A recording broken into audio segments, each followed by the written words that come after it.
And things are getting really tough for the American people. The Democrats are coming near now to a cliff that they will not be able to turn back from. And it's of great concern to everyone who's paying attention to all this.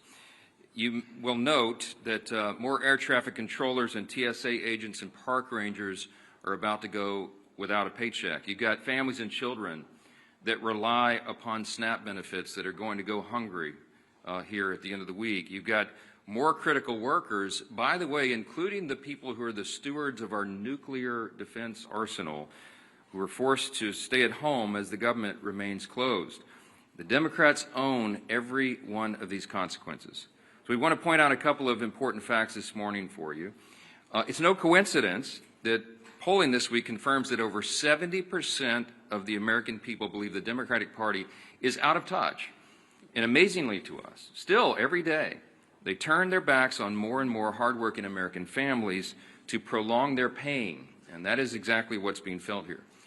It is incredible to us that they've now voted 14 times between the House and Senate to reject the clean, simple funding bill that would simply reopen the government. 14 times they have thumbed their nose at the American people in spite of their pain that they themselves have acknowledged.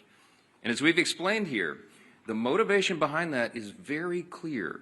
And this is why the polling is indicating what it is. The people know the Democrats are responding to fear. It is their fear of the most radical far-left voices in their party that has made them decide to obey the demands of the far left and to shut down the entire government and thereby inflict all this pain on the people. And almost comically at this point, the Democrats are still out trying to convince you that this is somehow Republicans' fault. But the facts are the facts, and the American people can see that very clearly. They see the truth. We brought you a handy scorecard here so you can, follow the votes. I mean, this is very simple. The votes to pay the troops and federal workers and continue SNAP benefits and get air traffic controllers and Border Patrol agents paid. This is the vote tally. You see the dates here. The House did our work back on September 19th, and we voted, Republicans voted yes. Democrats voted no on all those things, and the Senate has now done it an additional 13 times. These are the votes. No one can say that this is in any way the fault of Republicans. We have a clean, simple bill, and everybody knows it. House and Senate Democrats are openly admitting that this is their shutdown. You have seen the highlight reel of all of them stumbling into admitting that, and yet they're also incoherently claiming that the shutdown is somehow on the fault of the other party, and the people aren't buying it. And that's why the polling continues to show that the approval of Republicans in Congress is rising with each passing day, and the Democrats at the same time, Democrats in Congress have the lowest approval rating they have ever had since polling began, since recorded polling began on these metrics. And here's just an example yesterday. For example, CNN polling showed yesterday the approval of Republicans in Congress is up 8% since the shutdown began among independents. I mean, that's an important metric because people are paying attention. They understand what's happening and they see who is responsible.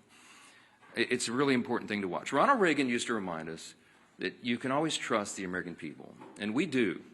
We trust their intelligence, and we trust their understanding of basic civics. In fact, we trust the American people's understanding of civics far more than the Democrats in this building right now.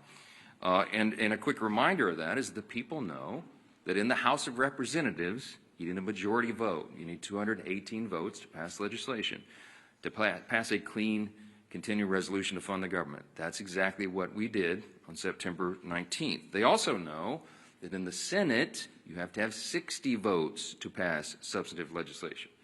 And we've only got 53 Republican seats. That means we need, by the math, at least 7 Democrats to join us to reopen the government. Now, in other words, the Democrats are the only reason that the government is closed, and there is no other way to spin that, to make something else true about it. And of course, the Democrats know all that. We've seen their party leaders, and we've now made their phrases and their comments famous here every morning. Chuck Schumer, Whip Catherine Clark in the House. They've openly admitted that they're using the pain of the American people as their leverage. Why? To show to their base that they're fighting. And they're counting on the American people not noticing all this. And that's the very reason why we have to come in here every morning and relay the simple truths. I mean, somebody handed me this as I was walking in here. Yesterday, according to the Media Research Center study, by a 2.5 to 1 margin, the Capitol Hill press corps has tweeted more about the House calendar during the shutdown than the negative consequences of the Democrat shutdown, than the troubles that we have, the hardships that are being experienced because of the troop pay and WIC funding and flights grounded and SNAP funding. You guys are writing more about the House calendar than the real pain that's being inflicted on the American people, and that's why we have to come in and relay the simple facts. Now, there's a misguided strategy that the Democrats are pursuing right now, and it reveals two important things that can't be glossed over.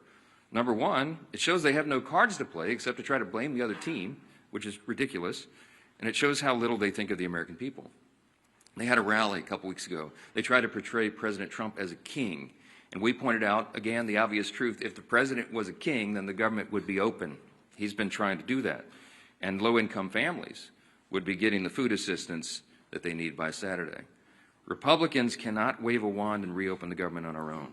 We must have a handful of centrist Democrats in the Senate do the right thing. And any Democrat suggesting otherwise knows exactly what they're doing, and they insult the intelligence of the American people. And by the way, every reporter in this room when they do that. Unlike Democrats, Republicans have nothing to twist or spin. We are just simply here relaying the simple facts and the truth. And the American people are responding to that.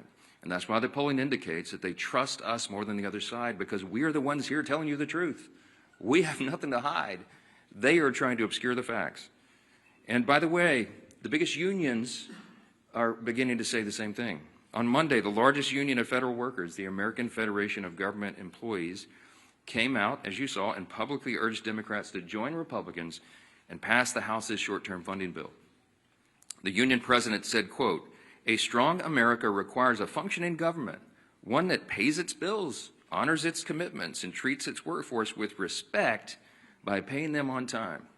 Amen to that. Of course, we agree. But it wasn't just the AFGE. You had the same commentary, the same plea by the National Association of Air Traffic Controllers, the Coalition of Airline Pilots Associations, the NetJets Association of Shared Aircraft Pilots, the Allied Pilots Association, the Southwest Airlines Pilots Association, the leader of the Teamsters, and the New York Steamfitters Union. They're all coming out. These are the constituencies that the Democrats claim that they support, and that's why the unions came on side of the Republicans in the last election. They've had enough of this nonsense, and they've all called on Senate Democrats to end this shameful shutdown. And it is a shame. The Democrats need to be publicly prodded by their millions of hardworking Americans to just simply do the most basic function of their jobs. A rational person would read the pleas of the federal workers and conclude that it is time to end the charade and turn the lights back on. But the Democrats are not rational right now, and they've deliberately ignored the plight of all these federal workers around the country. People are going to remember this, and they should. I want to quote to you a couple of senators over there on the Democrat side. Listen to this nonsense.